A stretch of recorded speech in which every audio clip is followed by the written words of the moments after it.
तेव्हा आपल्याला असं वाटतं की रमाई म्हणजे काहीतरी रडूबाई होती का, की रडत बसणारी बाई होती का, सारखं आपलं दुःख सारखं दुःख आणि नुसतं दुःखाचाच सगळा प्रवास. पण ते दुःख म्हणजे करुणा म्हणजे रमाई काही अंशी बरोबर आहे. पण जेव्हा जेव्हा मी रमाईकडे पाहते तेव्हा मला असं वाटतं की येस, ती परिस्थिती अशी होती की प्रचंड म्हणजे एकूण रमाबाई म्हणजे काय तर तमाम शोषित स्त्रिया होत्या ना आणि आजही आहेत, त्यांचं एक प्रातिनिधिक रूप म्हणजे रमाई होती. की त्या काळातल्या सगळ्या बायका ज्या होत्या रमाईसारख्या दुःखी कष्टी होत्या. रमाईचं दुःख अधिक जास्ती, कारण बालपणीच आई गेलेली आहे, रुक्माबाईचा बालपणीच मृत्यू झाला. आई गेली त्या धक्क्यानं, म्हणजे त्या हरणीच्या मुरुड हरणीच्या त्या बंदरावर डोक्यावर मासे वाहण्याचं काम करणारे जे वडील आहेत दीपूजी उतरे, ते सुद्धा त्या आघाताने गेले. फक्त एका बहिणीचं लग्न झालं होतं अक्काबाई म्हणून, आणि रमाई दुसऱ्या नंबरच्या, पुन्हा त्यांच्यानंतर गौरा आहे, शंकर आहे, म्हणजे ही भावंड आहे. आणि ही लहान भावंड म्हणजे रमाई स्वतः लहान, म्हणजे तीच बाळवयात होती. आणि तिची पुन्हा दोन भावंड असताना आई गेली आहे आणि वडील सुद्धा गेले. आणि त्या लहान लेकरावर कुटुंबाची जबाबदारी आली. आई वडील कोणीच नाहीये, रमाईच कुटुंबात ओघानं मोठी झाली. आणि मग ते गौरा आणि शंकर यांना सांभाळण्याची जबाबदारी रमाईवर आलेली आहे बालपणी. आणि मग तिचे मामा आणि काका जे मुंबईत राहत होते ते दोघे जण त्यांना मुंबईमध्ये घेऊन गेले. मग आपल्या मामाकडे जगत असताना रमाईनं सगळी कामं जी लहानपणापासून आई आजारी असल्यामुळे घरी करतच होती, इकडे गेल्यानंतर सुद्धा ती ते कामं करत होती. रमाई म्हणजे जे जे वर्णन आता माझ्या भगिनीने केलंय की ती अत्यंत निरागस होती, निर्मळ मनाची होती, ती सहनशील होती, ती मेहनती होती, ती कष्टाळू होती. पण फक्त एवढंच नव्हतं, ते तुम्ही आपण सगळेच असतो. आपल्या आईवडिलांनी आपल्याला हे शिकवतात, आजही शिकवलेलं असतं नाही म्हणा, आजही बाईच्या जातीनं कामं केली पाहिजे, बाईच्या जातीनं कष्ट केली पाहिजे, तिनं वर तोंड करून उत्तर द्यायचं नाही. मुलीच्या जातीनं कसं नाजूक असलं पाहिजे, नाजूक हसलं पाहिजे, नाजूक दिसलं पाहिजे, नाजूक बोललं पाहिजे, नाजूक हसलं पाहिजे, नाजूक रडलं पाहिजे. बरोबर आहे ना? आपल्याला हे सगळं शिकवलं जातं, रमाईला सुद्धा शिकवलं गेलेलं होतं, ती तशी होती. हे असं शिकवलं जातं. मला तुम्हाला विचारायचं आहे, माझ्या या भगिनी इथे बसलेल्या आहे, की असं नाजूक हसणं, नाजूक दिसणं, नाजूक बोलणं, नाजूक रडणं छान आहे ना, आदर्श आहे आपल्याला, असं शिकवलं जातं है ना. हा काय संस्कार आहे, चांगला आहे ना. नाजूक असायचं, नाजूक दिसायचं, नाजूक हसायचं आणि नाजूक रडायचं. छान आहे, छान आहे का नाही मुलींनो? आपली आई आपल्याला हे शिकवते, योग्य करते का नाही? मुझे नहीं लगता, मैं समझती हूँ गलत है, ये गलत है. ही सिस्टम तुम्हाला चांगला विक्टिम बनवती आहे. तुम्ही नाजूक असायचं, नाजूक हसायचं, नाजूक रडायचं, ओरडायचं पण नाही, आवाज नाही करायचा, मोठ्या आवाजात बोलायचं नाही, म्हणून बदलापूरची घटना होते, म्हणून हाथरसची घटना होते. रस्त्यानं चालताना कोणी तुम्हाला धक्का मारून जातो, तो तुम्हाला शिकवलेलं असतं नाजूक बोलायचं, नाजूक हसायचं, नाजूक रडायचं. तुम्ही मनातल्या मनात रडता आणि शेजाऱ्याला सुद्धा कळत नाही तुमच्यावर अन्याय होत असेल. ते नाजूक म्हणजे छोड़ दो, इसकी आज जरूरत नाही आहे. You have to be strong. तुमचं एकच भांडवल आहे आपला आवाज. आवाज कणखर असला पाहिजे आणि जगाच्या डोळ्यात डोळे घालून पाहता आलं पाहिजे. ताकमानेनं जगाच्या पुढे चाललं पाहिजे. Then only. तसं जर तुम्ही केलं ना, मी असं म्हणेन आजच्या काळात रमाईची लेख पाहिजे, याची ताकमानेनं चालणारी पाहिजे, ताकमानेनं जगाकडे पाहणारी पाहिजे, जगाला प्रश्न उपस्थित करणारी पाहिजे आणि आलेल्या संकटाला ठामपणाने तोंड देणारी असली पाहिजे. तर तुम्ही भीमाईच्या लेखी म्हणून शोभाल. आपल्याला रमाईचा संस्कार काळजात घ्यायचा आहे. रमाईनं आपल्याला जो संस्कार, म्हणजे रमाई लहान होत्या आणि त्यांच्या शेजारी एक सखुबाई म्हणून आजी होत्या, या म्हाताऱ्या होत्या, त्या आजारी होत्या आणि घरामध्ये करणारे कुणी नव्हते. वृद्ध म्हातारी होती, घरामध्ये तिच्या कुणी मदत करणारे नव्हतं आणि त्यांना भूक लागलेली होती. रमाबाईला त्यांनी हाक मारून बोलवलं, रमाबाई गेल्या, रमाबाईंनी त्यांना स्वयंपाक करून खाऊ घातला. असं एक संदर्भ येतो. आणि पुन्हा असा पण एक संदर्भ की शेजारच्या एका बहिणी म्हटली की बाई मला दुकानातनं अमकी वस्तू आणून दे. रमाबाई लहान होत्या ना, तर ती वस्तू आणून दे म्हणल्यावर रमाबाई उत्साही होत्या. आईने शिकवलं होतं कष्ट करायचं. रखमाबाईंनी रमाबाईला काय शिकवलं होतं? कामाची कसली लाज, कामाची लाज नाही बाळगायची. चुकीचं वागत असू अनितीनं वागत असू तर त्याची लाज बाळगायची, कष्टाची लाज बाळगायची नाही, घरातल्या कामाची लाज बाळगायची नाही. हे रुक्माबाईंनी रमाईला शिकवलं होतं. त्यामुळे त्या पटकन धावत गेल्या आणि त्यांना काय वस्तू पाहिजे होती दुकानातनं ती आणून दिली. ती शेजारीन बाई आहे, ती खुश झाली की अरे किती गोड लेकरू आहे, काम सांगितलं ती ऐकतं. एक काम सांगितलं आणि पटकन ऐकलं मुलीनं. असं होतंय का आज आसपास बघा, की काम सांगितलं की लगेच लेकरू धावत आलं आणि ऐकलं. असं घडतंय का? जरा कमीच घडतं. आणि समजा मला काही काम सांगायचं आहे, शेजारची मुलगी आहे किंवा छोटा मुलगा आहे, ये रे बाबा एवढं माझं काम करतो का, मला अमकं पेन हवा आहे किंवा रजिस्टर असं काही काम सांगायचं असेल तर आपल्याला ठाऊक आहे ऐकणार नाही. तर आपण काय करतो, काय कर एवढं माझं रजिस्टर घेऊन ये आणि तू एक कॅडबरी चॉकलेट घे. होतं ना, आपण असं करतो बाबा तू पैसे उरले ना, तू कॅडबरी चॉकलेट घे पण मला एवढा पेन किंवा रजिस्टर आणून दे. हे आपण आज करतो. रमाबाईंच्या शेजारच्या ज्या होत्या त्यांच्या शेजारी काकू, त्यांनी सांगितलं की एक वस्तू घेऊन ये. रमाबाईंनी आणून दिली. त्या खुश झाल्या आणि त्या म्हणल्या की हा एक डब्बू पैसा, त्यामुळे डब्बू पैसा होता, हा पैसा तुला घे. रमाबाई वॉज अ चाइल्ड, लहान मुलगी होती ना, त्या खुश झाल्या की अरे आपण काम केलं त्यामुळे यांना आनंद वाटला आणि यांनी आपल्याला बक्षीस दिलेलं आहे. रमाबाई आनंदानं घरी पैसा घेऊन गेल्या, एक डब्बू पैसा घेऊन धावत धावत आनंदानं वागडत घरी गेल्या. रमाबाई आजारी होत्या, अंथरुणावर पडलेल्या होत्या. म्हणजे रमाईची आई आहे ना, अंथरुणावर पडलेल्या होत्या, आजारी होत्या. आणि त्यांनी पाहिलं की अरे ही काय एवढी आनंदी झाली आहे. तशी रमाबाई आनंदीच होती पण बहुत खुश आहे, मागडत नाचत आली, काय बात आहे. म्हणून आईने विचारलं तर ती म्हटली की मी त्या शेजारच्या मावशींचं काम केलं, त्यांना अमकी अमकी वस्तू आणून दिली दुकानातून आणि मग त्यांनी मला हा एक डब्बू पैसा दिला. रमाबाईच्या आई आजारी होत्या, अंथरुणावर पडलेल्या होत्या, पण काय केलं त्यांनी, उठल्या आणि धडाधड रमाबाईच्या कानामागे वाजवली, त्यांना मारलं आणि म्हणल्या हे तुला शोभतंय का असं, आपण लोकांना मदत करावी, लोकांना मदत केली पाहिजे पण त्याचा मोबदला घेता कामा नये. तू त्यांचे पैसे कसे काय घेतलेस, मदत निस्वार्थ भावनेनं करायला पाहिजे. निस्वार्थ भावनेनं केली तर त्याला मदत म्हणतात, नाहीतर हा व्यवहार आहे. या पद्धतीनं करायचं नाही. हे रमाबाईंनी रमाबाईंना शिकवलं आणि आयुष्यभर रमाबाईंनी तो संस्कार लेकरांवर केलेला आहे. आणि तो तुमच्या माझ्यासाठी सुद्धा आहे की मदत करायची पण मोबदला मागायचा नाही. तुम्हाला मी ते सांगतेय, आज त्याची गरज आहे. आज असं होतंय का? आज सगळं जग व्यवहारानं भरलेलं आहे. हे सगळं गिव्ह अँड टेकचा जमाना आहे. जागतिकीकरणानं आपल्याला हे शिकवलंय, give and take, not only this but use and throw, वापरा आणि फेका, अशी एक संस्कृती निर्माण झाली. पण रमाबाईंचा झालेला संस्कार वेगळा होता. ज्या पद्धतीनं रमाबाई आल्या, त्यांनी त्यांचे भावंडे घेऊन नंतर इकडे मामांच्याकडे आल्या. रमाबाईंचं यथावंगा लग्न झालं. तुम्हाला ठाऊक आहे, फार रिपिटेशन होईल म्हणून ते सांगत नाही, पण लग्न झालं. रमाबाई ज्या कुटुंबात आल्या, ताई म्हटल्यासारखं ते जॉईंट फॅमिली होती. पण ही जी जॉईंट फॅमिली होती ना, ही अंतकरणाच्या धाग्यांनी बांधलेलं कुटुंब होतं. हे आपण जे जॉईंट फॅमिली म्हणून आज आपल्या डोळ्यासमोर आहे ना, की जी सुनेच्या डोळ्यात आसू म्हणते तिला सासू असं म्हणतात, त्याची भाऊजाईला आनंद मिळू देत नाही तिला ननंद असं म्हणतात. असं कुटुंब नव्हतं. हे सगळे मायेनं बांधलेले माणसं होते. की मीरा आत्या असेल कुटुंबामध्ये किंवा रमाबाईंची जाऊ आहे त्या लक्ष्मी असतील किंवा एकूणच मंजुळा असेल, तुळसा, हे सगळे जे लोक होते मायेच्या धाग्यानं बांधलेले होते. बाबासाहेबांच्या आई बालपणीच गेलेल्या होत्या म्हणून बाबासाहेबांना आई नव्हत्या, मग त्या मीरा आत्या होत्या. हे जे सगळं कुटुंब होतं हे कुटुंब मायेच्या धाग्यानं बांधलेलं होतं आणि त्यांना माहिती होतं. म्हणजे ते फार डिटेलमध्ये जाणार नाही. रमाबाईंचं स्थळ पसंत करण्याच्या आधी 2 स्थळं सुभेदारांनी बाबासाहेबांसाठी पसंत केलेली होती आणि त्यातले एकाला समजा मान्यता दिलेली होती. पण त्यानंतर जेव्हा हे स्थळ आलं रमाबाईंचं, त्यावेळेला सुभेदारांनी ठरवलं की नाही, हेच आपल्याला आपल्या देवासाठी हेच योग्य स्थळ आहे आणि म्हणून पंचायतीला दंड देऊन त्यांनी रमाबाईचं स्थळ हे मान्य केलं होतं. तर का मान्य केलं होतं? सुभेदारांनी पंचायतीसमोर स्पष्टीकरण दिलं होतं. मी का केलं हे?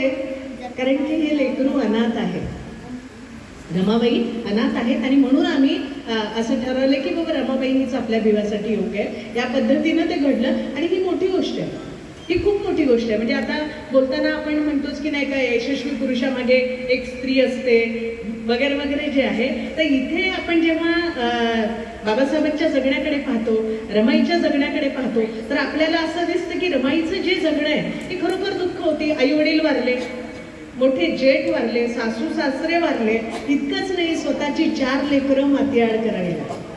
हे असं खरोखरीच हा दुःखाचा पाठलाग रमाबाईच्या आयुष्यामध्ये सुरू होता. पण मग त्या कारणानं रमाबाई हतबल झाल्या का? दुःखाचा पाठलाग सुरू होता. बाबासाहेब जेव्हा परदेशामध्ये शिकायला गेले, त्यावेळेला शिकायला गेल्याच्या नंतर काही आर्थिक उत्पन्न होतं वगैरे अशातला भाग नाही. स्कॉलरशिपवर बाबासाहेब गेले. सयाजीराव गायकवाडांनी जी स्कॉलरशिप दिली म्हणून बाबासाहेब तिकडे शिकायला गेले आणि इकडे परिस्थिती बिकट होती. आनंदराव जे होते मोठे भाऊ, ते म्हणजे सुभेदारांनी त्यांना एका GIC वर्कशॉपमध्ये कामाला टाइम कीपर म्हणून लावून दिलं. म्हणून त्यांचं काहीतरी थोडंसं वेतन यायचं, पण बाकी असं काही उदरनिर्वाहाचं साधन नव्हतं. बाबासाहेब तिकडे गेले आणि घर कसं चालेल? घरी रमाबाई आहे आणि लक्ष्मीबाई आहे, आनंदरावांच्या मिसेस. या दोघी जणी आहे घरामध्ये. आनंदराव काम करत होते, पण ते आजारी होते नंतरच्या काळात. बरंच त्यांना म्हणजे आजारीच असायचे. आणि घरामध्ये रमाबाई आहे आणि लक्ष्मीबाई आहे. बॅरिस्टर डॉक्टर बाबासाहेब आंबेडकर इतका विद्वान माणूस. म्हणजे तुम्हाला हे माहीत असेल, आता बाबासाहेबांना कोलंबिया युनिव्हर्सिटीनं सिम्बॉल ऑफ नॉलेज असं म्हणलंय. ज्ञानाचं प्रतीक म्हणजे बाबासाहेब आंबेडकर. तर इतका महान माणूस. आणि काय होत होतं की बाबासाहेब तिकडे गेले आणि इकडे खाण्यापिण्याचे हाल. खायला अन्न नाही, नेसायला वस्त्र नाही.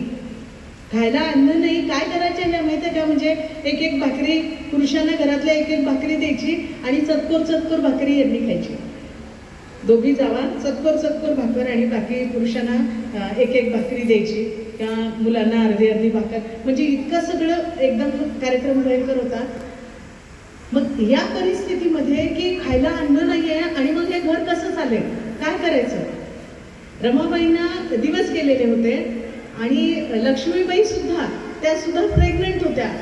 आणि काय केलं या दोघी जावाजावांनी? काय केलं त्यावेळेला? परळ विलेज वगैरे त्या भागामध्ये रस्ता बनवण्याचं काम सुरू होतं. आता जसे सगळीकडे समृद्धी वगैरे चालू आहे ना कार्यक्रम, दळणवळणाची साधनं बनवत आहेत, त्या काळात तसं सुरू होतं. या बॅरिस्टरची बायको आहे ना, तिच्यावर खूप सगळे गाणे येतात आणि मी तो आंतरविरोध पाहून माझ्या अंगावर काटा येतो, माझ्या डोळ्यात अश्रू येतात. रस्ता बनवण्याचं जे काम चाललेलं होतं त्या कामावर या बॅरिस्टरची बायको, जिची जयंती आपण आज साजरी करतोय ना, या बॅरिस्टरची बायको की ती सुद्धा ती प्रेग्नंट आहे, तिची जाऊ प्रेग्नंट आहे.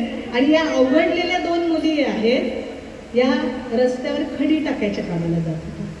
ही भयंकर दुःखाची गोष्ट आहे. खडी कामाला जात होती रमाई, तेव्हा इथे आपण बसलेलो आहे. तिने खडी टाकायला गेली. उसको खाने को नहीं मिलता था, जेवायला काही नव्हतं. पुष्कळदा रमाई रात्री उडदाची डाळ भिजवायच्या आणि ते पाणी आणि ती उडदाची डाळ खाऊन ते झोपलेल्या.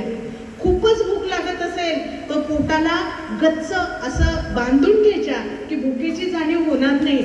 आणि तेव्हा तुम्ही मी इथपर्यंत पोहोचलेले आहोत. हे सोपं नाही आहे. रमाई बनणं सोपं नसतं आणि बाबासाहेब बनणं अधिकच कठीण असतं. हे असे बाबासाहेब काय, मग रमाई इकडे उपाशी राहत होत्या, लेकरं उपाशी राहत होते, त्यांना खायला अन्न नव्हतं. आणि बाबासाहेब काय पाची पक्वान्न खात होते? नाही. बाबासाहेब पावाचा एक तुकडा, त्याच्यावर मुरब्बा लावलेला असायचा आणि तळलेला माशाचा तुकडा असं घेऊन बाबासाहेब लायब्ररीमध्ये बसत होते. ही वो जलसो वो भी नाही खाना मिळता ही नाही त्यांना. त्यांना काही मोठा पगार नव्हता ना. आज जसे डोनेशन्स आहे तसं काही मोठं ते पगार, मोठी स्कॉलरशिप असं घेऊन काही बाबासाहेब शिकायला गेले नव्हते. आज जसे आपण जातो, जर मॅडम अमेरिकेला गेलात म्हटल्यावर मला आनंद वाटतो तुमच्याकडे बघून की जिथे बाबासाहेब गेले होते त्या भूमीला तुम्ही स्पर्श करून आलात. मला ग्रेट वाटतंय. बाबासाहेब अमेरिकेला गेले आणि ही अशी परिस्थिती होती, खायला अन्न नाही. आणि रमाई अशा जायच्या. रमाई त्या खडी टाकण्याच्या कामा म्हणजे रस्ते बनवायला, म्हणजे रोजंदारीवर माणूस जातो ना, रोजगार हमीवर जाणारी बाई म्हणजे रमाबाई आंबेडकर होती. त्या तशा जात होत्या दोघी जणी जावा. तितकंच नाही, त्याच्यानं भागत नव्हतं ना, त्याच्यानं भागत नव्हतं. रमाबाई काय करायच्या की संध्याकाळ झाली ना, संध्याकाळ म्हणजे कशी, अंधार पडल्यावर यशवंताला सोबत घ्यायच्या. बाबासाहेबांचा मुलगा यशवंताला सोबत घ्यायच्या, छोट्या यशवंताला, आणि सरपण गोळा करायला द्यायच्या. रात्री लोकांना दिसू नये म्हणून गौऱ्या थापायला जायच्या परळी विलेज पासून तिकडे दादरकडे रात्रीच्या वेळी अंधार पडल्यावर. कशामुळे? एरवीच बायका बोलतच असायच्या. आपल्याकडे एक पॅटर्न असतो, थोडं एखाद्याचं पोट भरलं. आता त्या मुलीनं सांगितलं की रुबाब दाखवतात, एक ॲटिट्यूड येतो की देखो मैं कितनी बडी हूँ. माणूस काहीतरी करतो, 2 पैसे आले की मी साहेबीन होते. माझा नवरा डॉक्टर असेल तर मी डॉक्टरीन बन जाते. माझा नवरा जर प्राध्यापक असेल तर मी प्राध्यापकीन बनते. माझा नवरा जर का मास्तर असेल तर मी मास्तरीन. आणि मग ते मास्तरिणीचा थाट वेगळा असतो. त्या काळातही अशा काही होत्या आणि त्या रमाबाईला नावं ठेवायच्या, तिला मूर्खात काढायच्या. त्या काय म्हणायच्या की पहा ही बॅलिस्टरीन पहा. बॅरिस्टर नव्हतं म्हणायचं, काय म्हणायचं? बॅलिस्टरीन पहा, बघा ही बॅलिस्टरीन, ही गौऱ्या थापायला जाते. ही बॅलिस्टरीन पहा, ही सरपण आणायला जाते. असं तिला टोचून टोचून बोलायच्या. आणि रमाबाई हळवी होती, तिला दुःख व्हायचं. आणि तुमच्या माझ्यासारखी सर्वसामान्य बाई होती, अभावातून आली होती, गरिबीतून आली. घरी सुद्धा माहेर सुद्धा खाण्यापिण्याचे हाल होते, वडील हमाली करायला जायचे. हे सगळं दुःखदायक होतं. त्यामुळे इकडे आल्यानंतर तिला वाटलं की आता छान सुखाचं आयुष्य असेल ना, चांगलं मिळेल. तर तिला बायका जेव्हा नावं ठेवायच्या त्या म्हणायच्या पहा ही बॅलिस्टरीन, गळ्यामध्ये सोन्याचा फुटका मनी सुद्धा नाही. म्हणजे पहा असे जे नावं ठेवायचे, असे टोमणे मारायच्या. रमाबाई दुःखी व्हायची, ती दुःखी व्हायची. तिला माहित होतं की हा माणूस म्हणजे काय आहे, हा ज्ञानाचा महासागर आहे. हे लोकांना कळत नाही ना. लोगों को पैसों की भाषा समजती है, क्वालिटी नाही समजत, आजही नाही समजत. तेव्हा तर समजायचा प्रश्नच नव्हता. पण त्या अशा डिवचून डिवचून टोचून टोचून बोलत होत्या रमाबाईंना. रमाबाईंकडे चांगले कपडे नसायचे.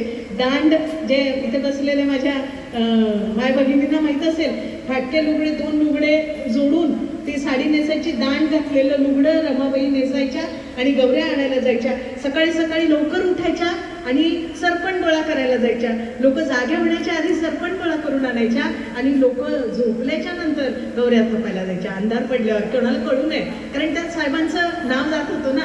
मग अशा बोलायच्या. एकदा रमाबाईंनी बाबासाहेबांना पत्र लिहिलं. बाबासाहेबांनी रमाबाईंना शिक्षणासाठी आग्रह धरलेला होता. किमान साक्षर होत्या रमाबाई, पत्र लिहत वाचत होत्या. तर रमाबाईंनी बाबासाहेबांना लिहिलं की म्हणजे त्यांचं रमाबाईंनी लिहिलं पत्रात की बाबासाहेब तिकडे गेले आणि एक लेकरू त्यांचं जे पोटात होतं कुपोषणामुळे ते बाळ मरून गेलं. रमेश नावाचं त्यांचं बाळ मेलं. त्यांनी लिहिलं बाबासाहेबांना की बाबा तुम्हाला मी सांगितलं नाही कारण तुमच्या अभ्यासात व्यत्यय नको म्हणून, की बाबा तुमच्या माघारी एक बाळ आपलं मातीआड घालावं लागलेलं, या पद्धतीचं त्या बोलतात. आणि एका पत्रात त्या म्हणतात की इथे सगळ्या बायका मला नावं ठेवायला लागल्या. ह्या सगळ्या बायका मला डिवचून बोलतात की बघा काय बॅलिस्टरीन आहे, फुटका मणी सुद्धा नाही सोन्याच्या गळ्यामध्ये, हे सांगतात. आणि मला चांगलं वाटत नाही, तुम्ही मला एक दागिना करून द्या. प्रत्येक बाईला वाटते की आपल्या नवऱ्यानं आपल्याला काहीतरी दिलं पाहिजे. रमाई तुमच्या माझ्यासारखीच होती, तिलाही वाटत होतं. आणि तिनं म्हणली बाबासाहेबांना की काही असे नावं ठेवतात, एखादं तर मला दागिना तुम्ही करून द्या ना. बाबासाहेबांनी उत्तर पाठवलं होतं की ती म्हणाली मला पैसे पाठवा. बाबासाहेब म्हटले मी इकडे अन्नाला मोताज आहे. हा बॅरिस्टर आहे, बरं बॅरिस्टर आहे आणि संविधान लिहिलंय, त्यामुळे तुम्ही मी इतक्या चांगल्या पद्धतीने जगतोय बरं का. म्हणजे ते गाण्यासाठी नाही की तुमचं आम्ही खातो तर घास जो आहे ना आणि घेतो तो श्वास, हा खरंच बाबासाहेबांचा आहे. ते तुमच्या माझ्यासाठी उपाशी राहिले. त्यांना खायला नव्हतं. बाबासाहेब लिहितात की मी अन्नाला मोताज आहे, माझ्याकडे खायला अन्न नाहीये, मी तुला पैसे पाठवू शकत नाही. आता तुझ्याकडे काय किडूक मुडूक असेल ते विक आणि खा, मी आल्यावर तुला घेऊन देईन. आणि जेव्हा रमाई म्हणतात की मला काहीतरी दागिना एखादे घेऊन द्या, सगळ्या बायका मला टोचून टोचून बोलतात. एवढा सगळ्यात म्हणजे त्या काळात जमातीमध्ये शिकलेला सगळ्यात शिकलेला एकमेव माणूस आणि काहीच नाही. घर इतकं खायला अन्न नाही, काय बेगाऱ्यासारखी लक्ष नाही, दागिने नाही, टोचून बोलतात मला एखादा तरी दागिना घेऊन द्या. बाबासाहेब म्हणाले ते तुम्ही सगळ्यांनी ऐकलं पाहिजे. बाबासाहेब म्हणाले अजून थोडा धीर धर. पत्रामध्ये लिहितायत बाबासाहेब अजून थोडा धीर धर. एक वेळ अशी येईल, एक वेळ अशी येईल तू स्वतःच एक दागिना बनशील, तू स्वतःच एक दागिना बनशील आणि कोट्यावधी जनतेच्या गळ्यातला दागिना बनशील, कोट्यावधी जनतेच्या गळ्यातला दागिना बनशील. आणि बघा ना आहे का नाही दागिना, तो आपला तुमच्या माझ्या गळ्यातला दागिना आहे म्हणून आपण त्यांची जयंती आज साजरी करतोय. भले त्यांना सोनं नाणं नाही मिळालं पण त्या दागिन्यात रूपांतरित झाल्या. त्या सोन्या नाण्यापेक्षा आणखीन अशा स्वरूपाचं ते तुमचं माझ्या आयुष्यामधलं रत्न आहे. आणि तसं रमाईनं ते सोसलेलं आहे, तसं झालं. आपण पाहतोय ते आज की त्यांची जयंती आपल्याला साजरी करावी लागते. रमाईनं खूप कष्टामध्ये दिवस काढले, खूप हलाखीची त्यांची परिस्थिती, लेकरांना खायला अन्न नाही, त्यांना घालायला कपडे नाही, आणि हे दिसत होतं ना, समाजाला दिसत होतं, शेजाऱ्या पाजाऱ्यांना दिसत होतं, बायका काहीतरी कुचकट बोलत होत्या. पण जे कार्यकर्ते होते त्यांना ते लक्षात येत होतं की अरे बाबासाहेब गेलेत बाहेर आणि यांचे हाल चाललेत बरं का, रमाबाईंचे हाल चालले, आनंदरावांचे हाल चालले, हे सगळे दुःखात, यांना खायला प्यायला अन्न नाही, परिस्थिती वाईट आहे. मग त्यांनी काय केलं की जसं आता अलीकडे होतं की नाही मला माहित नाही, पण त्या काळात खरे कार्यकर्ते होते, निष्ठावान लोक होते, आंबेडकरी विचाराचे जे आपण म्हणतो आता त्यांना, तसे खरेच लोक होते, चळवळीचे पायी. त्यांनी काय केलं, काही पैसे कलेक्ट केले, काही निधी गोळा केला आणि रमाबाईंकडे जाऊन त्यांनी विषय काढला की आम्हाला असं वाटतं की आम्ही तुम्हाला हे सहकार्य करावं, हा काही निधी आहे तो तुम्ही राहू द्या. बघा रमाबाई कशाला म्हणतात आणि आईनं दिलेले शिक्षण संस्कार कशाला म्हणतात की रमाबाईंच्याकडे ते घेऊन आल्यानंतर ही उपाशी असणारी बाई आहे, हो, हिला घालायला धड कपडे नाही आहेत अशी ही बाई आहे, पण ती रमाई आहे. काय म्हणते की नाही नाही तुम्हाला काहीतरी गैरसमज झालाय, आमची परिस्थिती अत्यंत उत्तम आहे, आमचं काही अडचण नाही आहे, खाण्यापिण्याची तर मुळीच अडचण नाही आहे, हे पैसे आम्हाला नको आहेत, हे पैसे नको आहे, आणि गरज वाटली तर मी तुम्हाला तसं सांगेन, आणि कृपा करून आम्हाला हे पैसे देऊ नका. आणि ते पैसे तिने परत केले. हे होतंय का आज? गरज नसली तरी आपण निधी गोळा करतो. काही अशा टीम आहेत, गरज नसली तरी पैसे गोळा करतात. काही लोक असे भटकत असतात, माझा किडनीचा आजार आहे, माझा कशाचा आजार आहे, आणि खोटे नाटे पैसे गोळा करतात आणि जगतात. त्या पार्श्वभूमीवर हे वेगळे. रमाईची जयंती साजरी करायची म्हणजे काय, बाबासाहेबांची जयंती साजरी करायची म्हणजे काय, हे काही रामनामाचा जप करायचा किंवा असा हरिनामाचा पाठ आहे तसा कार्यक्रम नाही आहे, हे नामस्मरणाचा काही कार्यक्रम नाही आहे. हा कार्यक्रम आचरणाचा कार्यक्रम आहे, हा समजून घेण्याचा कार्यक्रम आहे, हा कृतीत आणण्याचा कार्यक्रम आहे. रमाईनं सांगितलं की नाही आम्हाला काही नको आणि पैसे परत पाठवले. आज घडतंय का तसं? यांची आठवण का करायची? तो विचार घेऊन चाललोय का आपण पुढे?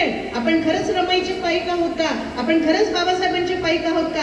आपण खरंच आंबेडकरी विचार घेऊन चाललेले लोक आहोत का? आपण बाबासाहेबांच्या स्वप्नातले लोक आहोत का? हा प्रश्न विचारण्यासाठी हा कार्यक्रम आहे. मला असं वाटतं की बाबासाहेबांना सुद्धा ती रमाई मागे होत्या, त्यांची परिस्थिती वाईट आहे. शाहू महाराजांना माहित होतं, शाहू महाराजांनी त्यांना स्कॉलरशिप देऊन बाहेर शिकायला पाठवलं होतं.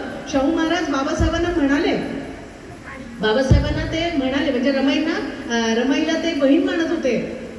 शाहू महाराज म्हणाले की माझी बहीण इथे माघारी आहे आणि काही पैशाची अडचण असेल तर तुम्ही मला सांगा आणि मी त्यांची पैशाची तजवीज करतो, किंवा ही माझी बहीण आहे, ही माझी धाकटी बहीणच आहे, तुम्ही तिकडे बाहेर जाणार आहे, तुम्ही देशासाठी हे शिकताय आणि म्हणून मी ह्या अक्काला म्हणजे रमाबाईंना मी माझ्याकडे घेऊन येतो आणि तुम्ही परत येतोपर्यंत मी त्यांना सांभाळतो. ते राजर्षी शाहू महाराज होते. खरा ज्याला आपण म्हणतो रयतेचा राजाच आहे, लोकांचा राजा आहे. तर त्यांनी सांगितलं की मी घेऊन जातो तिला आणि सांभाळतो. मोठी गोष्ट होती ना, म्हणजे कुटुंबाला सांभाळण्याचा प्रश्न सुटला असता ना. आता जर असं कुणी म्हणालं, अशी सूचना आली तर आपण वाव किती चांगलं, आमचा प्रश्न सॉल्व्ह होऊन जाईल. बाबासाहेब काय म्हणाले? बाबासाहेब म्हणाले नाही, तशी काही परिस्थिती नाही आहे, मी त्यांची तजवीज केलेली आहे आणि मला जेव्हा गरज वाटेल तेव्हा मी नक्की तुम्हाला सांगेन. बाबासाहेबांनी मदत नाकारलेली आहे, फक्त जी अभ्यासासाठी होती ती त्यांनी घेतली, पण अशी आर्थिक मदत घेतली नाही. आणि रमाईनं सुद्धा ते पैसे परत केले, कारण रमाईची आई रखमाबाई म्हणाल्या होत्या की कोणाची पैशामुळे माणूस आयुष्यातून उठतो. रमाबाईच्या आईंनी सांगितलेलं होतं की पैशामुळे माणूस आयुष्यातून उठतो, म्हणून पैशाचं लालच करू नये, बायकांनी तर मुळीच करू नये, करूच नये, निंदा व्हायचं नाही कोणाचं. हे रमाबाईच्या आईंनी शिकवलं होतं. मला प्रश्न विचारायचा आहे, आज रखमाईचा विचार आपण मान्य करतो. कार्यक्रम घेण्यात अर्थ नाही, येऊन बसण्यात अर्थ नाही, स्वतःला प्रश्न विचारला पाहिजे की आपण खरंच हे करतोय का? आपल्याला नुसतं जयंती करणे, पुष्पहार घालणे वगैरे इथपर्यंत मर्यादित नाहीये. हा कार्यक्रम म्हणजे विचारांचा कार्यक्रम आहे असं मी पाहते. हा कार्यक्रम म्हणजे संस्काराचा कार्यक्रम आहे. आणि मान्य करतो का आपण रमाई? तुमचा माझा पराभव, बाबासाहेबांचा पराभव कोणीच करू शकत नाही, तेवढी कोणाची काही कुवतच नाही. आपल्याला कोणी शत्रू नाहीये. जातीवाचक बोलायचं नाही, पण महाहरी म्हणजे महान शत्रू. त्यामुळे तुम्हाला कोणी शत्रुत्व तुमच्याशी कोणी घेऊ शकत नाही, तुमचा पराभव कोणी करू शकत नाही. मग कोण पराभव करते? आपणच आहे ज्यांना बाबासाहेब कळालाच नाही. आपणच आहे ज्यांना रमाई कळत नाही. आपणच आहे खरा शाहूंचा विचार कळत नाही. आपणच आहे फुले कळत नाही, सावित्रीबाई कळत नाही. म्हणजे त्यांचा विचार आपण फक्त ऐकतो. ते कीर्तनासारखं नामस्मरणासारखंच व्हायलं की आपण सप्ताहाला जायचं, ऐकायचं वगैरे, टाळ कुटायचे, प्रार्थना म्हणायची, घरी यायचं, बातमी दुसरा प्रोग्राम.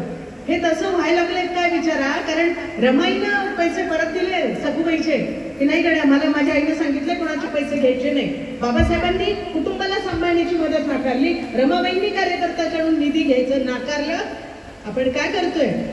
आपण सगळे रेडी आहे लाडक्या बहिणी व्हायला. आपण जर का लाडक्या बहिणी झालेल्या असाल तर ही शर्मेची गोष्ट आहे. येत्या काळात जर होणार असेल त्याहून शर्मेची गोष्ट आहे. हे बाबासाहेबांना अभिप्रेत नाहीये. बाबासाहेबांनी काय सांगितलं? स्वाभिमानी बना. बाबासाहेबांनी स्वाभिमानी बनायला सांगितलं. आपण राहिलोत का स्वाभिमानी?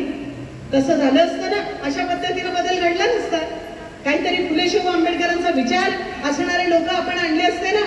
मी म्हटलं अंधेरा कायम रहे म्हणणाऱ्या शक्ती प्रबळ झाल्या. त्याला तुम्ही मी आपण जबाबदार आहोत. म्हणून आपण रमाईची जयंती साजरी करतो, बाबासाहेबांची जयंती साजरी करतो. म्हणजे काय करतो? आत्मपरीक्षण करायचंय, सोशल ऑडिटिंग आहे, हा लेखाजोखा आहे, हिशोब करायचा आहे. बाबासाहेबांनी दिलेल्या वाटेवर आपण नीट चालायला लागलो का नाही याचं एकदा स्वतः आपण विचार करा, परस्परांशी चर्चा करा. आणि हे जर होत नसेल तर आपल्याला निश्चितपणानं, मी गांभीर्यानं बोलते, आपल्याला शरम वाटली पाहिजे. आपल्याला आपण आंबेडकरांचे लोक आहोत हे म्हणण्याचा निश्चितपणाने नैतिक अधिकार आपण गमावलेला असतो जर आपण बाबासाहेबांचं ऐकत नाही. खूप सगळ्या गोष्टी आहेत. रमाबाईंना ज्या ज्या पद्धतीनं जगलेल्या आहेत ते उदाहरण तर सगळ्यांनाच माहित आहे की बाबासाहेब आलेत, विलायतेवरून बाबासाहेब आलेले आहेत आणि सगळे लोक बाबासाहेबांना भेटायला गेलेत. बॅरिस्टरहून बाबासाहेब आलेत आणि भेटायला गेलेले आहेत. त्या सगळ्या वेगवेगळ्या कार्यकर्त्यांनी हार आणले, सगळे गेले बाबासाहेबांना भेटायला. त्या बंदरावर गेलेले आहेत. आणि बाबासाहेबांचे भाऊ होते मोठे बाळाराम म्हणून, आणि बाळारामांचं आणि बाबासाहेबांचं काही पटत नव्हतं. पण बाळारामांनी काय केलं, म्हणजे लोकांनी जबरदस्ती त्यांना आणलं होतं घरी की रमाईची परिस्थिती चांगली नाही, यांचे आर्थिक हाल होतात, बाळाराम नोकरी करत होते, तर तुम्ही सोबत येऊन राहा म्हणजे यांना आधार होईल. तर ते आले. त्यांचा बाबासाहेबांमध्ये जीव होता, लेकरांमध्ये जीव होता, पण त्यांचं एकमेकांशी पटत नव्हतं बाबासाहेबांचं आणि त्यांचं, कारण ते व्यसनी होते वगैरे वगैरे, फार तपशिलात जात नाही. पण ते जे बाळाराम घरी आलेले होते आणि बाबासाहेब येत आहेत, बॅरिस्टरहून बाबासाहेब आल्यानंतर त्यांनी रमाईकडे पैसे दिले. रमाईकडे पैसे दिले आणि म्हणले की जा चांगलं लुगडं घेऊन ये, लेकरांना कपडे, म्हणजे ते मुकुंद आहे, यशवंतराव आहे, त्यांना कपडे घेऊन ये. हे तर सांग, म्हणजे जेठ आहे बघा घरामधला, जेठाची जॉईंट फॅमिली खूप सुंदर गोष्टी पण असतात. एकमेकांना लोक सांभाळतात, एकटं पडू देत नाही, जपून घेतात. ते जपणारं असं क्लस्टर असतं, आज दिसत नाही पण त्या पद्धतीचं होतं. आणि मग त्यांनी रमाईकडे पैसे दिले आणि म्हणले लुगडं घेऊन ये चांगलं आणि लेकरांना कपडे घेऊन ये. रमाईनं काय केलं, ती गेली बाजारात, ती आणि लक्ष्मी दोघी जणी जावा बाजारात गेल्या, कपडे घेतले. पण काय केलं की बाबासाहेब तिकडे अभ्यास करत असतील, इतका मोठा माणूस आहे, त्यांच्यासाठी चांगले, त्यांना सदरा घेऊन आल्या, त्यांना धोतर घेऊन आल्या, त्यांना चांगली गादी पाहिजे म्हणून त्यांच्यासाठी गादी आणली, त्यांना उशा आणल्या, या पद्धतीनं. आणि लेकरांना कपडे आणले, स्वतःला मात्र आणलं नाही, स्वतःला काही तिने आणलं नाही. आणि मग असं झालं की सगळे लोक चालले, बाहेरचे लोक चालले ना, कार्यकर्ते लोक सगळे बंदरावर बाबासाहेबांना पाहायला चालले. बॅरिस्टर म्हणून माणूस आला, पहिला बॅरिस्टर आहे ना, तो हा एवढा मोठा साहेब माणूस आलेला आहे, सगळे चालले.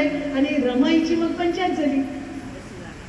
कपडे नाही ना चांगले नेसायला, दांड घातलेलं लुगडे ना, फाटकं लुगडे घालून बंदरावर त्या साहेबाला पाहायला कसं जायचं.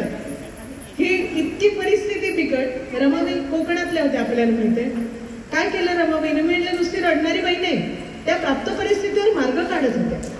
काय म्हणजे ही कोणती पण बाई जी असते ना, तिच्यामध्ये ही व्यवहार कुशलता असते. रमाबाईने काय केलं, मानगावच्या परिषदेच्या वेळेला काय जो फेटा शेला जो शाहू महाराजांनी दिलेला होता ना, शेला लांब असतो बऱ्यापैकी. काही लोक म्हणतात शेला कसं काय नेसला असेल. कोकणामध्ये साडी नेसण्याची वेगळी पद्धत आहे, आपल्यासारखं एवढं अंगावर लुगडं नेसत नाही. तर रमाबाईंनी तो शेला नेसला आणि कोपऱ्यामध्ये जाऊन उभ्या राहिल्या, एकदम कोपऱ्यामध्ये जाऊन उभ्या राहिल्या. त्या दिसू म्हणजे साहेब आपल्याला दिसावे, आपण काही दिसू नये, कोणाला दिसू नये, साहेबांना दिसू नये, असं कोपरा धरून रमाबाई उभी राहिली. पण बाबासाहेब आहे ना, ते आले आणि त्यांनी पाहिलं गर्दीमध्ये कोपऱ्यामध्ये ती रमाबाई उभी. म्हणजे बाबासाहेबांची बाबासाहेब तिला रामू असं म्हणायचे. रमाबाईचं जन्मनाव भागीरथी असं होतं आणि बाबासाहेब कधी कधी त्यांना भागा असं सुद्धा म्हणायचे. भगीरथ माहित आहे, भागीरथी माहित आहे तुम्हाला? म्हणजे प्रचंड कष्ट करून गंगा पृथ्वीवर आणली, त्याला भगीरथ असं म्हणतात. त्याने भगीरथ कष्ट, प्रचंड कष्ट केले, म्हणजे तशा पद्धतीचे कष्ट केले. ती व्यक्ती म्हणजे भगीरथ. मी रमाबाईचं नाव पाहते आणि मला असं वाटतं की ह्या भागीरथीनं इतके प्रचंड कष्ट केले. तिनं अन्न प्राशन केलं नाही, तिला चांगलं द्यायला खायला काही मिळालं नाही, ती उपाशी राहिली. पण तिनं एक गंगा नव्हे, हा ज्ञानाचा सागर आणला. हो, महासागर, ज्ञानाचा महासागर तुम्हाला मला दिला. म्हणून he is a symbol of knowledge. Doctor Babasaheb Ambedkar हे ज्ञानाचं प्रतीक आहे. हे ज्ञानाचं प्रतीक काय आहे? तर रमाईनं स्वतःला गाडून घेतलंय. कॅलिगरी टॉवर म्हणून एक टॉवर आहे की 60% तो टॉवर जमिनीत आहे आणि 40% फक्त वर दिसतो. तसं रमाईनं स्वतःला असं गाडून घेतलंय आणि म्हणून हे बाबासाहेब आपल्याला दिसले, म्हणून हे संविधान आपल्याला दिसतंय, म्हणून ही लोकशाही आपल्याला दिसते आणि म्हणून तुम्ही मी आपल्याला वाटतंय आपण स्वातंत्र्य जगतो आहोत. जगतोय का स्वातंत्र्य? मला तुम्हाला सांगायला पाहिजे. स्वातंत्र्य वगैरे आता लयाला जाणाऱ्या गोष्टी आहेत. लोकशाही वगैरे लयाला चाललेली आहे. जे स्वातंत्र्य, समता, बंधुता, आचार स्वातंत्र्य, विचार स्वातंत्र्य, संचार स्वातंत्र्य सगळं धोक्यात आलेलं आहे. संविधानच धोक्यात आलेलं ना. बाबासाहेबांनी तुम्हाला मला संविधान द्यावं, बाबासाहेबांनी तुम्हाला मला शिक्षण द्यावं, तुम्हाला मला स्वातंत्र्य, समता, बंधुता, सामाजिक न्याय मिळावा. म्हणून रमाईनं तिचे 4 लेकरं मातीआड घातलेले आहेत की हे लेकरं उभे राहिले पाहिजे, यांना शिकता आलं पाहिजे, यांना स्वातंत्र्य जे जे आपल्याला मिळालं नाही ते ह्या पिढ्यांना मिळावं. म्हणून त्या दोघांनी स्वार्थाचा त्याग केला, बलिदान केलं, समर्पण केलं. ते संविधान आता धोक्यात. मला भाऊंनी बोलवलं आणि मी आले, कारण मला असं वाटतं हे तुम्हाला सांगितलं पाहिजे, हे गरजेचं आहे. म्हणजे आता वरवरचं गोडगोड बोलून चालणार नाही. आज काही गोडगोड बोलण्याचा वेळच नाही आहे. गुडी का जमाना रहाही नाही. आपण जर आसपास पाहिलं, हे संविधान धोक्यात आहे. ज्यांनी ज्यांनी संविधानाला नमस्कार करून, संसदेला नमस्कार करून जे जे मध्ये गेले ना, संसद नष्ट केली आहे. तुम्ही पाहताय, संसद नष्ट केली, नवीन उभारली. ती तुमची माझी संसद नाहीये. त्या संसदेमध्ये स्ट्रक्चर नुसतं बदललेलं नाहीये, सगळं म्हणजे त्यातली जी विचारसरणी आहे ती सुद्धा बदललेली आहे. तिथे सगळे साधू महंत महाराज हे कुंभमेळ्यातले ते सगळे संसदेमध्ये होते. विचारवंत, काही लाईन घेऊन असणाऱ्या लोकांना तिथे आमंत्रण नव्हतं. आणि आता जे आपण पाहतोय संविधान जे आहे, आता संविधानाचा ढाचा राहिलाय फक्त आणि मधलं ट्रक सगळं वाळवीनं ओरून काढलेलं ही परिस्थिती आहे. आणि ज्या कारणासाठी, म्हणजे ही बॅरिस्टरची बायको होती, की या बॅरिस्टरच्या बायकोला टीबी झाला. टीबी कोणाला होतो? ज्याला खायला प्यायला मिळत नाही ना, कुपोषणाने टीबी होतो. मॅडम इथे बसलेले आहेत, ज्याचं कुपोषण होतं त्या कुपोषणामुळे टीबी सारखा आजार होतो आणि बरा होतो. पण रमाईचा बरा झाला नाही. कारण काय की एका दिवसाचं उपासमार नव्हती ना, जन्मभराची उपासमार होती, तिच्या लेकरांची जन्मभराची उपासमार आणि बाबासाहेबांची सुद्धा उपासमार होतीच. पण हे सगळं कोणासाठी सहन केलंय? की आपल्याला स्वातंत्र्य मिळावं. बाबासाहेब फॉरेनमध्ये गेले, तिथून एक पत्र पाठवलंय बाबासाहेबांनी आणि ते म्हणतात मी इकडे आलो आणि मला एकदम ते बघून आनंद वाटतोय की इथले लोक स्वतंत्र आहेत, यांना कसली बंधनं नाहीयेत, इथे जातीची उच्च नीचता नाहीये, सगळे लोक समान आहेत. आणि मला असं वाटतंय मी आकाशात पक्षासारखा उंच उडायला लागलो. मी पक्षासारखा उंच उडायला लागलेलो आहे, मला पंख फुटलेले आहेत असं वाटतंय. बाबासाहेब म्हणतात की या स्वतंत्र लोकांना पाहून मला पंख फुटलेत असं वाटतात आणि हे पंख पोलादाचे पंख आहेत असं मला वाटतं. बाबासाहेब म्हणतात की तुला दारिद्र्य गांजतंय मला माहितीये, पण मला शिक्षण घ्यायचंय, मला विद्या घेण्याचा मला हा ध्यास लागलेला आहे. आणि कशासाठी लागलेला आहे? माझे ही दलित जनता जी आहे त्या जनतेला या गुलामीमधून मला मुक्त करायचं आहे. आणि ते म्हणतात की माझं हे स्वप्न जे आहे, माझा हा ध्यास जो आहे त्यामध्ये तू मला सहकार्य करशील. ते रमाबाईंना विचारतात की तू मला सहकार्य करशील का? आणि रमाबाईंनी सांगितलं होतं आम्हाला पैसे पाठवा. बाबासाहेब म्हटले मी अन्नाला पोता मी काही करू शकत नाही, तू मला माझ्या या कामी सहकार्य करशील का? ही जातीयता नष्ट करायची, अस्पृश्यता नष्ट करायची, या लोकांना स्वातंत्र्य द्यायचंय, तू मला सहकार्य करशील का? रमाबाईंनी पत्र पाठवलं, तुम्ही इकडची काहीच काळजी करू नका. बघा तुम्ही ते घर, ते खाय प्यायचे हात, तो आजारी असणारा यशवंत ज्याला चालता येत नाही, 5 वर्षापर्यंत चालता येत नव्हतं, असं कुटुंब आहे, जॉईंट फॅमिली, 8 लोकांचं कुटुंब. आणि या दोघी जणी जावा जावा काम करतात. आनंदराव मध्ये नंतर आजारी, आनंदराव नंतर गेले, या दोघींवर जबाबदारी. आणि रमाबाईंनी सांगितलं इकडची काळजी करू नका, मी इकडचं सांभाळून घेते. आणि खरोखरीच सांभाळलं तिनं. तुम्हाला सांगते की बाबासाहेबांचं हे पत्र की नाही, माझ्याकडे पैसे नाही. रमाबाई नुसती त्यागमयी, करुणामयी, दुःखी, रडणारी बाई नव्हती, ती लढणारी बाई होती. तिच्या परिस्थितीत ती लढली आहे, वेगळ्या पद्धतीनं लढली. काय केलं तिनं? ती गौऱ्या वेचायला लागली, सरपण आणायला जायला लागली. आणि रमाईनं तिच्या या गौऱ्या वेचून, सरपण वेचून काय केलंय की बाबासाहेबांचं शिक्षण थांबू नये म्हणून, ही अडाणी बाई आहे ना, त्या काळात विलायतेत मनी ऑर्डर करत होती. हो, बाबासाहेबांना मनी ऑर्डर केली आहे. किती महान स्त्री आहे, किती सशक्त सामर्थ्यवान स्त्री आहे. रडत बसली नाही, मदत केली बाबासाहेबांना.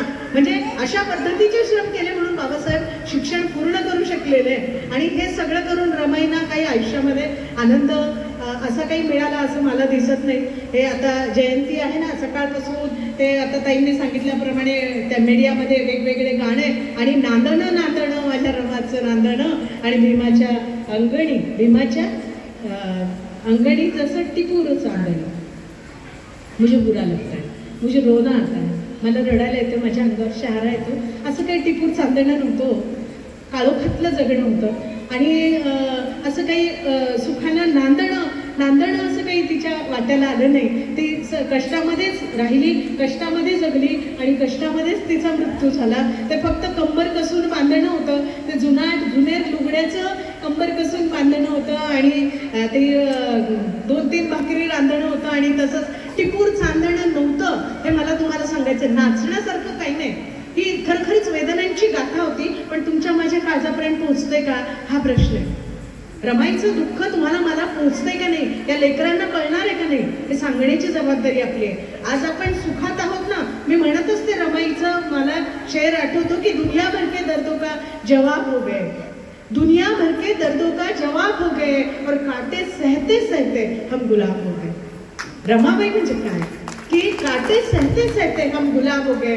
पण नुसता गुलाब पाहून उपयोगाचं नाही, ते काटे कसे सहन केले हे तुम्हाला माहीत असलं पाहिजे, त्या भगिनींना माहीत असलं पाहिजे. आज तुमच्यावर जबाबदारी आहे. पैशासाठी आपली मतं, आपलं विचार, आपलं स्वातंत्र्य विकू नका. लाडक्या बहिणी होऊ नका. लाडक्या झाल्या नाही तर चालेल पण रमाईच्या लेकी म्हणा, लाडक्या झाल्या नाही तर चाला पण भीमाईच्या लेकी म्हणा. आपला प्रश्न वेगळा आहे, आपला संघर्ष वेगळा आहे, आणि तो संघर्ष तुम्हाला टाळता येणार नाही. तुम्हाला वाटत असेल आता तुम्ही आनंदात आहात, आता तुम्ही सुखात आहात, इथून पुढे ते सुख नाही. तुम्हाला सांगते, संघर्षाला तयार राहा. येत्या काळामध्ये फक्त संघर्ष आहे. हे शिक्षण नवीन एज्युकेशन पॉलिसीनं संपू घातलंय. 2038 पर्यंत संपणार आहे. जेडपीच्या शाळा बंद पडायला लागलेल्या आहेत. सगळे ग्रँट्स वगैरे UGCनं बंद केलेत. आनंदाचा क्षण नाहीये. म्हणजे आता वाटत असेल पण सेलिब्रेशनच्या मोडमध्ये येऊ नका. There is no celebration in future. हे सगळं जाणार आहे. बाबासाहेब म्हणले शिका, संघटित व्हा, संघर्ष करा. शिक्षण बंद होणार आहे.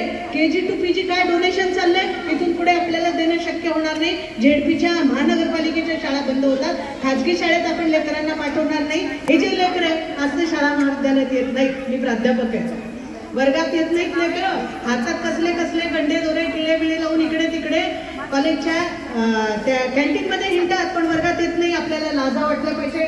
आपल्या माता म्हणून आपण विचार केला पाहिजे की आपले लेकर जातात का नाही. बाबासाहेबांनी यशवंताला इतकं बदलून काढलं होतं एक दिवस, अभ्यास करत नाही म्हणून. बाबासाहेब म्हणले शिक्षण घेतलं पाहिजे. माझ्या बापाकडे पैसा नव्हता, मग मी इथं पर्यंत आलो. तुम्ही बॅरिस्टरचे मुले, तुम्ही किती शिकले पाहिजे. आणि तो बॅरिस्टर केवळ यशवंताचा बाप नव्हता, खरं तर तो तुमचा माझा बाप आहे. त्यांनी त्यांचे लेकरं मातीआड कशाला घातले? तुम्ही मी शिकावं म्हणून घातले. आपले लेकरं शिकले पाहिजे, आपल्या लेकरांना नोकऱ्या मिळाल्या पाहिजे. ही परिस्थिती आहे का? हे तुम्हाला माहिती आहे का? पालक म्हणून माहिती आहे का? शाळा बंद होऊ घातल्या, शिक्षण बंद होऊ घातलं. आता सगळं खाजगीकरण झालं. 2009 मध्ये 2019 मध्ये एक GR आलेला आहे आणि सगळ्या गोष्टीचं खाजगीकरण झालेलं आहे. 9 कंपन्यांकडे कॉन्ट्रॅक्ट दिले आणि त्या थ्रूच फक्त सगळी भरती होणार आहे. शिक्षक असो, इंजिनियर असो, डॉक्टर असो. तुमचं माझं आरक्षण राहिले का? आता आरक्षणासाठी आंदोलन होतात ते जाऊ द्या, पण 19 मध्येच संपलंय. 8 मार्च 2019चा GR आहे, सगळं संपलेलं आहे.